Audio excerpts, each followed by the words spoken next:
Hello, a very good morning, good evening, good afternoon, depending on your time and when you're watching this video. Ladies and gentlemen, welcome to another episode of the Candid Talk here on Herman Manyora's YouTube channel. My name is Evan Sokinya. I'm glad that you joined us for this conversation. I'm here with Professor Herman Manyora. How are you, sir? I'm okay, and you? I'm okay. I'm doing great. We met last before the demonstrations. Yes. Yesterday, everybody was back in this. Though I had to stay on the ground and follow up on everything taking place in the country. Yes. Our media team was on the ground, but then surprisingly, the media houses of Kenya yesterday, compared to the other past demonstrations, they kind of relented on the live coverage. What do you think is really happening, or do you think that perhaps the government has a hand in all this? You know, media is always careful, especially mainstream media. They're careful not to rub government the wrong way or wrong place, because they depend on government for advertising, for revenue. And they have to be very careful how they handle government. So I would not be surprised if they engaged into either self-censorship or they talked with the government and they are willing to play by what government wanted. Or maybe there was nothing for them to report. Who knows? Really? Yeah. No, but what was there to report before then that was not there yesterday, definitely, you see? And then, or do you think perhaps they would have perhaps succumbed to the comments and the pressure from the government at the time? You had those sentiments by the deputy president regarding the media having live coverage of the demonstrations, the prime cabinet secretary, Musalia Mudavadi, castigating the media in the past for... Yeah, not just castigating. There was even an attempt to close down media houses that aired those demonstrations from the Communications Authority. Maybe there was some persuasion that then succeeded in turning media off. But again, there are those who believe Raila's strategy for that Tuesday was not to go into the streets. Was to pretend he was going to have demonstrations. And then they pulled back. And then they let these people who wanted to stage manage demonstrations to cause havoc, to paint as me and the bad lies, and be caught at their own game. So it is possible that the media also didn't have something to report on the side of Raila Odinga. Yeah. Do you think Raila is really into the demonstrations, or is kind of trying to show some sort of lackluster in doing so? It is true. It is true that Raila is in this thing. If you are looking for evidence, I will want to point out to you that this sort of engagement is not a laughing matter. It is costly, not just in logistics, not just in the money you need to spend, because you must spend some money. In terms of the casualties that could possibly arise out of this. It is costly in terms of strain, mental, physical, psychological, on you, on family. So it's not the sort of thing Raila would go in if he was not serious. Okay. Yeah. Now, you mentioned something here talking about Raila deciding to stay back and let those who wanted to stage manage the demonstrations to do so. Of course, you saw a number of things take place during that Tuesday demonstrations. I saw you had that conversation earlier on with Jadel Kabiro. Yes. But here, of course, I saw that kind of statement that was made as well by the NAC party leader, Yes. Martha Karua. She claimed that these attacks, be it the arson that was witnessed of the bus along the Ngong Road, that PSV vehicle, all these were organized, and she categorically mentioned the name of the deputy president, Rigathi Gachagua, and the Honorable Moses Kuria, the CES for Trade and Industrialization, that is there. Do you believe that in any way this kind of crimes could have been stage managed by anybody? I don't want to go in that direction of saying Rigathi Gachagua or Kuria would have did it or could have done it. I think that's the wrong direction to go. I don't want to find myself in court. Not that I fear so much, but I don't think anybody who says that has evidence. But somebody of the stature of Martha Karua, senior counsel, definitely. Politicians have always said things without evidence. But what you could say is from the utterances of people like Moses Kuria and Rigathi Gachagua, you wouldn't put it beyond them to do it. Are we together? the Kimani Ichung'wah, they have said we would not allow people. They have said people will protect their property. So they could go a step further and stage manage the banning of those. It is possible. You can't put it beyond them. Not to say they have done it. But remember also, Sonko, who is in that side, is on record saying they used to do it to paint Raila and these people in bad light, buy vehicles and ban them. So it's possible. But I'm just saying that in the absence of tangible evidence, I wouldn't find myself saying so. Yeah. But Karua would definitely. But Karua is a politician. Karua is a politician. And all of them are always saying, but me, I'm not a politician, at least not now. So I'm looking at the thing and saying, without tangible evidence. But you say, there is enough to convince you it is possible. Yes.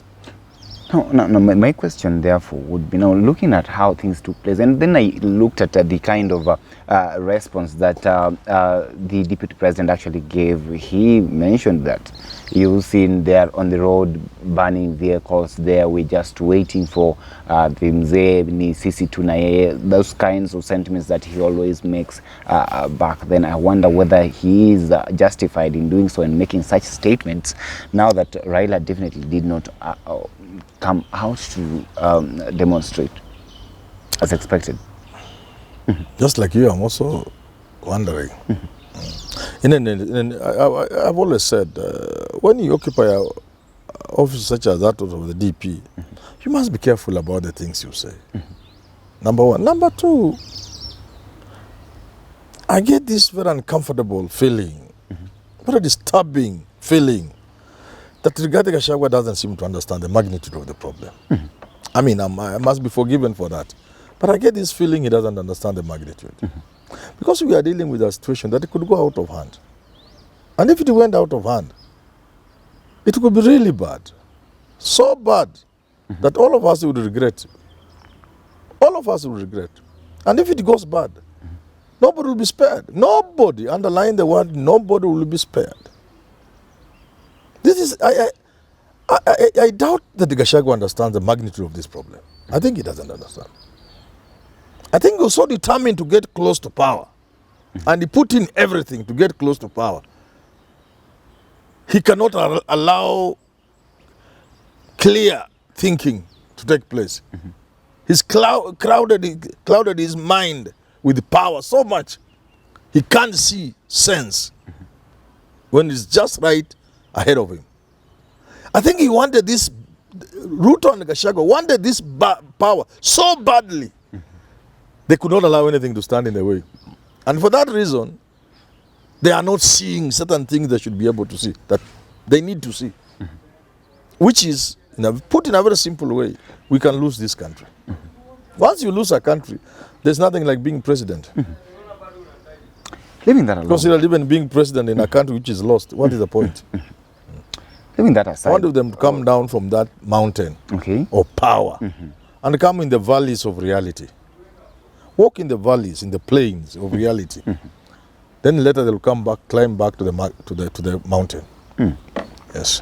Leaving that aside, talk to me about the issue of how the police handled the 50 members of Parliament and Senate who decided to go to Arambe House, definitely annex the office of the president to present their petition. Of course, they were not even given that room to present those written petitions to the president. They were tear-gassed and driven off and trailed thereafter by the police. I wonder what you make of how these members of parliament were handled by the police there.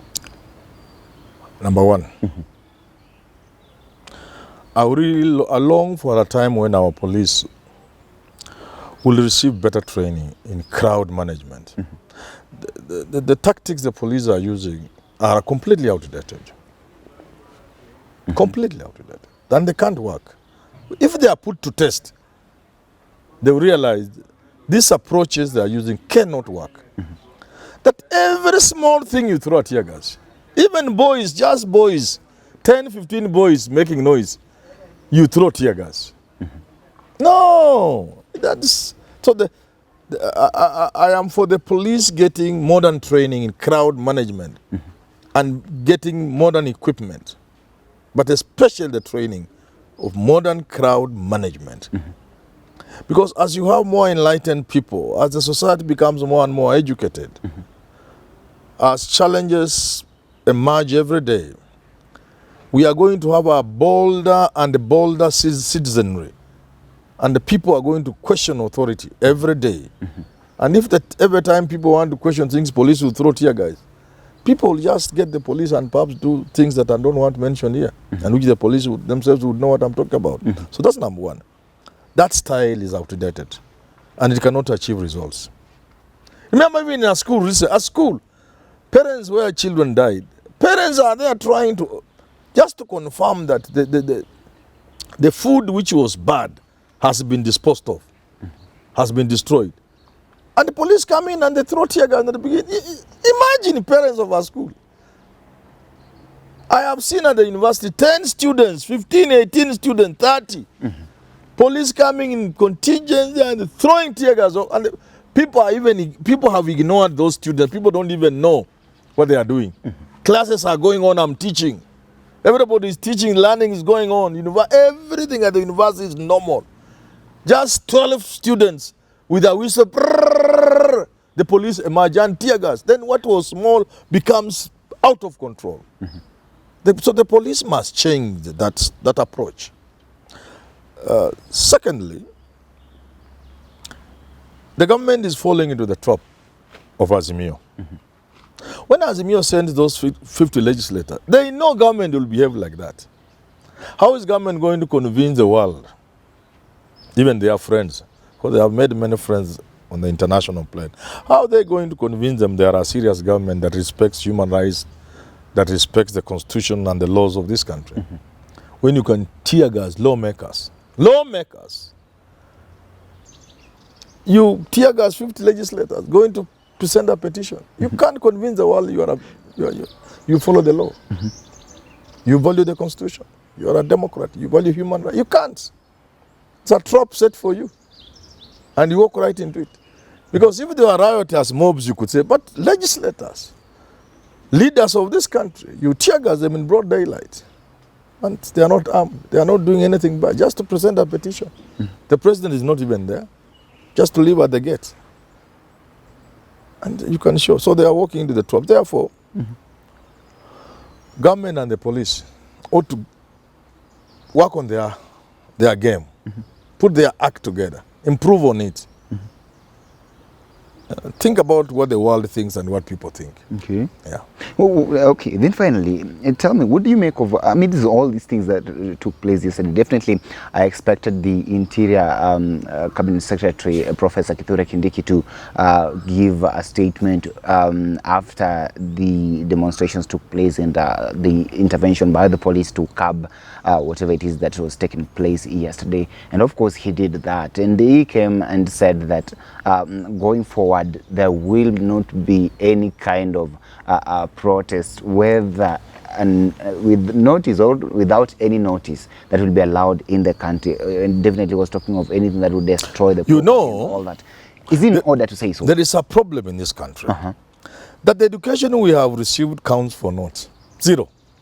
No, and we don't care even embarrassing ourselves. So I don't think it's education. I have said and I maintain this, that there is no education in this country. No. Our education system does not produce anybody. We are just giving people papers. A person like Kindiki, he can do better. He doesn't even need to resign or get at loggerhead with the president. He can just advise the president as a professor that we can't work like this. Look here. Don't ask me whether or not Kindiki is in order to say there will be no demonstration. That is too painful to people like us. People died. People could not have died for this Article 37 for some man called Kindiki to come and just wish it away. Does Kindiki know how many people died for Kenya to get this constitution? Does Kindiki know that people died, people were maimed, people lost property? For us to have this constitution, for us to allow Kenyans to picket, to go on strike, to demonstrate peacefully and unarmed. Does he know what it cost? Does Kindiki think that Article 37 just landed in the Constitution? It has a history to it. And there are graves in this country. There are graves. And it's like he's dancing on those graves. People went through pain to deliver the second liberation, to deliver this new constitution. People lost, people like Matiba, Charles Rubia, Jaramogi Oginga Odinga, and many other Kenyans suffered and paid the ultimate price. Stanley Jindo, Kenneth Matiba, was detained and I think poisoned in prison. And he was finished. He became a vegetable and died. Lost his financial empire. People suffered to get the second liberation through and to get this constitution. An individual cannot just come one day, however handsome, however educated, however powerful, whichever office is occupying, and say there will be no demonstrations in the country. It is so painful to me. As an individual, it pains me. Because I know what Kenyans went through. I know the pain. I know the price Kenyans paid to have this constitution and to achieve multi-party democracy and other gains brought about by the second liberation. And when an individual, educated, comes and says there will be no demonstration with or without, it is so painful. Kindiki, I respect Kindiki so much. Why don't we close our universities? What is the point of having university? Let's just have clerks, people who can read and write. Let the education in this country end in class 4. I mean, why do we have universities? Why do we produce people who are not different from people who never went to school? What is the point? What is the point? We owe it to society to make this country better. Let me tell you something. And people like Kindiki ought to know. America put the university at the center of its national life. And look at where it is. The role of the university in the development of Europe cannot be gainsaid. The role of the academy in South Korea, for example. The role of education in the development of these countries we admire cannot be gainsaid. When you go to school, I want to educate some of these people. Even if your father is paying a fees for you, what he pays is not more than 10% of the entire cost that is borne by the community, by society, and by your country and your government. The little education I have, my father Musa Mzemoja paid for my fees. Kidogo na Nezia, my mother, old girl, let them rest in peace. But for every 1 shilling they paid, the Kenyan people must have paid 8 shillings for me to get the little education I have. I don't have a lot of education. And I want to be very humble. So when you are recent to be like a Professor Kithure Kindiki, your father is a very good man. I saw him talking. Kindiki comes from a very well-educated family of professors and very educated people. I am sure that man I saw talking spent money on them. But the truth is, society paid more than he paid. And you owe it to the same society to come back to it and guide it.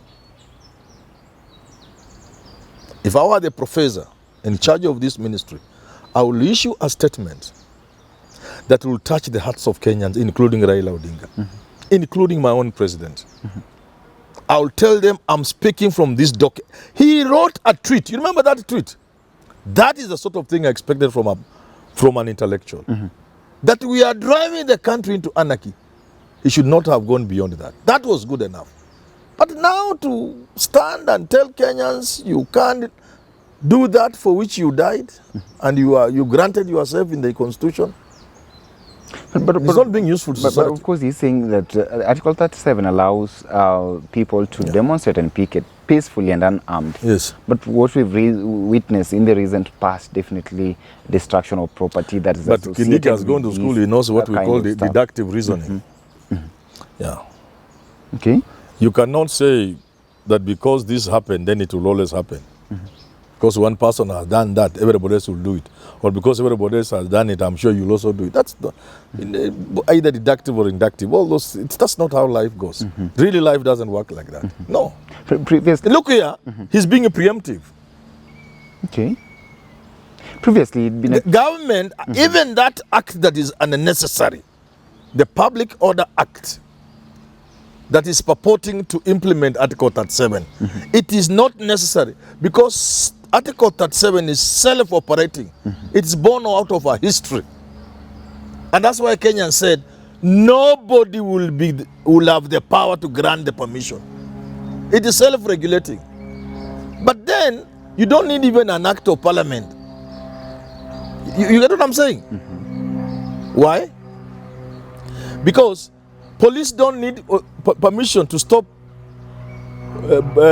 breakage of law and order. They don't need another law they don't need it. And that's what Bengay was saying. If you are found to be armed, to be blah blah, you'll be stopped. Operating word there is what? You'll be stopped when you are doing it. You cannot preempt. I have to do it. Then if you find me not using my rights under the Article 37, you stop me. You cannot stop me before I start. No. That power you don't have. What if they would argue that prevention is better than No, cure which here? prevention? We refused. We came from there, but we refused. Okay. The people of Kenya refused. What Kindiki is saying and what Bungei is saying. They refused. They say no. Our history tells us if you give a man the power to give you permission to go in the streets, you never go in the streets. That's why every strike in this country is declared illegal. Despite us having a constitution that allows it, because people are relying on an act of parliament that came into effect almost, I don't know how many years before the constitution, 207. You see, Industrial Relations Act, something like Labor Act. They are relying on something whose provisions are already overtaken by the new constitution. We didn't want people to regulate, to be there to give us, to say yes or no. So we put it like that. So whatever it is, once Raila and his people become goonish, the police does not need any act of parliament, any other act of parliament. They just move in.